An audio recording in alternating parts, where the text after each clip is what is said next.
Well, the Houthis also say they have hit a military target in the city of Daman in Saudi Arabia.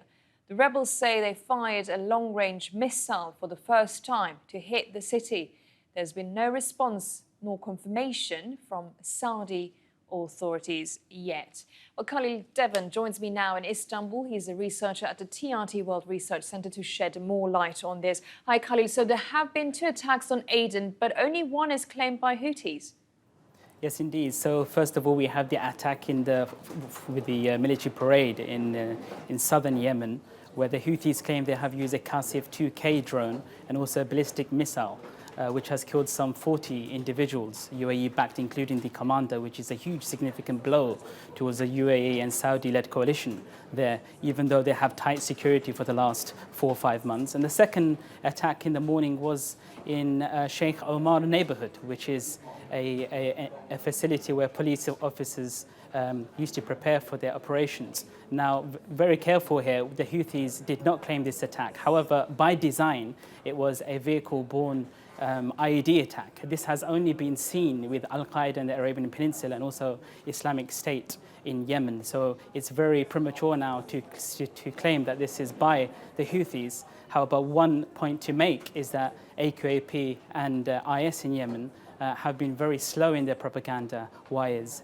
So it will take a very long time to look at who indeed was part of the second attack. And how about the incident in Daman? How would you distinguish that? This is a major significant blow again to Saudi Arabia. You see, the Houthi armed group for the last year and a half, they have been increasing their asymmetric warfare capabilities, including Badr-2 missiles and drones. So the fact that this is the first time that they've actually struck Dammam is a huge, major wake-up call to the Saudi-led coalition, including the UAE, because you see, last year they attacked the UAE in the AUH airport, despite some discrepancy over whether that was factual. But the propaganda coming out of the Houthis is that they are sending a message towards the Saudi-led coalition that they are indeed a strong force and they are 4 years plus in Sana'a and they want to continue their military objective on holding Yemen. So, Khalil, it looks like the Houthis are playing this to say it shows that they are actually winning this war. Are they? Well, I think if we look at the conflict for the last 4 years, it's very clear that they are in control of Sana'a, and whoever controls the capital controls Yemen. But in the same time, now that the UAE have withdrawn, they still have 90,000 UAE-backed forces in the west coast and the south. But that really doesn't mean anything, particularly when the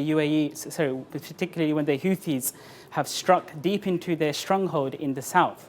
So I think now, particularly with a stalemate and the Hodeidah peace negotiation taking place in Sweden, I think this is crunch time now for the UN to really look at this situation and de-escalate the situation.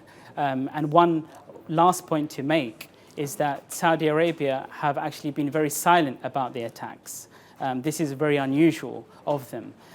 Whilst Houthis have also utilized their military propaganda to say that they are ready to escalate and go into Saudi Arabia, including Najran